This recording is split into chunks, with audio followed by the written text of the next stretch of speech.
안녕하세요, 로버튜브. 오늘은 일본의 유엔 안전 보장 이사회의 꿈이 한국 커피클럽에 의해 박살난 이야기를 해보겠습니다. 세계에는 공식적인 모임인 여러 기관이 존재하고 있습니다. 반대로 국가들의 비공식적인 모임도 다수 존재하고 있죠. 오늘은 그 중에서도 커피클럽이라는 모임에 대해 이야기해보려고 합니다. 표면적으로 일본과의 관계가 급격하게 얼어붙은 것은 불과 반년 전이지만 한국과의 깊은 감정이 고른 이미 오래전부터 존재하고 있었다는 것을 새삼 다시 느낄 수 있는 부분입니다. 커피클럽은 과연 어떤 모임일까요? 커피클럽은 유엔 안전보장이사회 상임이사국 확대 개편을 반대하는 국가들의 모임입니다. 커피클럽이라는 이름은 커피를 마시며 느긋하게 하는 비공식 모임이라는 뜻이라고 합니다. 커피클럽은 1998년 제52회차 유엔 총회 당시 한국과 멕시코, 스페인, 이탈리아, 아르헨티나 등의 주도로 결성되었는데요. 결성 당시 가입국은 27개국이었죠. 지리학적으로 이 나라들은 딱히 붙어있지도 않고 정치적, 경제적으로도 공통점을 찾을 수 없는 조합입니다. 하지만 이 나라들은 한 가지 이슈에 있어서만큼은 집요하리라 만큼 똘똘 뭉치는 경향이 있다고 해요.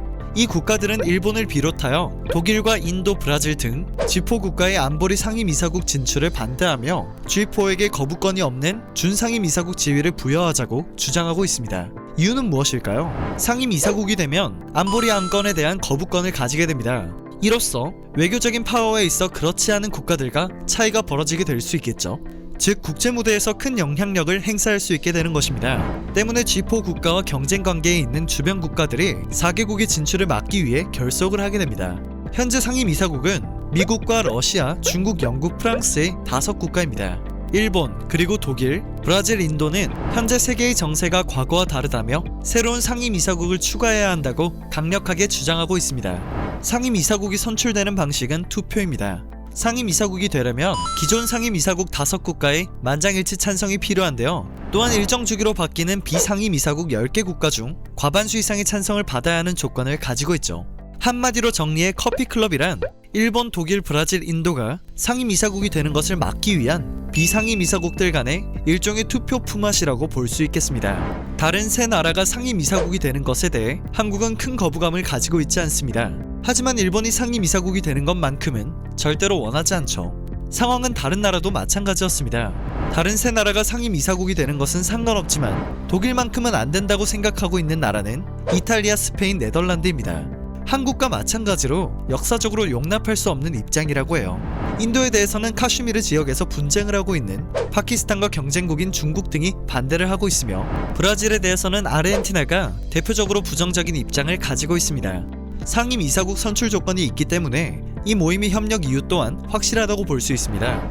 예를 들어 한국이 독일에 반대표를 던져주면 독일의 반대 의견을 가지고 있는 이탈리아, 스페인, 네덜란드에서 일본의 반대표를 던져주는 것입니다. 이러한 커피클럽의 기묘하지만 끈끈한 협력으로 인해 벌써 20년 이상 새로운 상임이사국이 탄생하지 못하고 있습니다.